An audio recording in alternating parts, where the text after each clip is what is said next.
اگر آپ اپنے دشمن سے راز چھپانا چاہتے ہیں تو اپنے دوست کو بھی مت بتانا۔ ہر چیز کے لیے وقت نکالا کریں۔ جلد بازی ہمیشہ فضول خرچی کا باعث بنتی ہے۔ یہ دوسرے لوگوں کی نگاہیں ہیں جو ہمیں برباد کرتی ہیں۔ اگر میں اندھا ہوتا تو عمدہ کپڑے، عمدہ مکانات یا عمدہ فرنیچر کبھی نہیں چاہتا۔ جو کسی سے توقع نہیں کرتا وہ کبھی مایوس نہیں ہوتا۔ جو اکثر اپنی بیوی اور اپنے پرس کا دکھاوا کرتا ہے ضرور ان دونوں کا قرض دے گا۔ جو کچھ بھی غصے میں شروع ہوتا ہے وہ شرمندگی میں ختم ہوگا۔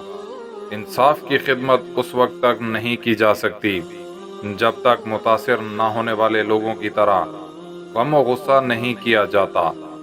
اپنی زندگی لمبی چاہتے ہو تو اپنا کھانا کم کرو۔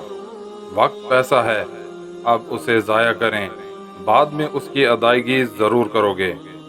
آپ خود اپنی غلطیاں برداشت کر سکتے ہیں لیکن بیوی کی کیوں نہیں؟ جب کنواں خشک ہو جاتا ہے تب لوگوں کو پانی کی قیمت کا پتہ چلتا ہے، لہٰذا آپ کے پاس جو ہے اس کا شکر ادا کریں۔ جیسے جیسے آپ کا غرور بڑھتا ہے آپ کی خوش قسمتی میں کمی آنا شروع ہو جاتی ہے۔ ایک بے قصور شخص کو قید کرنے کی بجائے 100 مجرموں کو چھوڑ دینا بہتر ہے۔ بہترین ڈاکٹر کم سے کم دوائی دیتا ہے۔ تھوڑی سی لاپرواہی بڑی تباہی پیدا کرتی ہے۔ انسان کی زبان نرم اور بغیر ہڈی کے ہوتی ہے، پھر بھی اس کی وجہ سے آدمی کی کمر ٹوٹ سکتی ہے۔ سب سے بہترین دوائی آرام اور روزہ ہے۔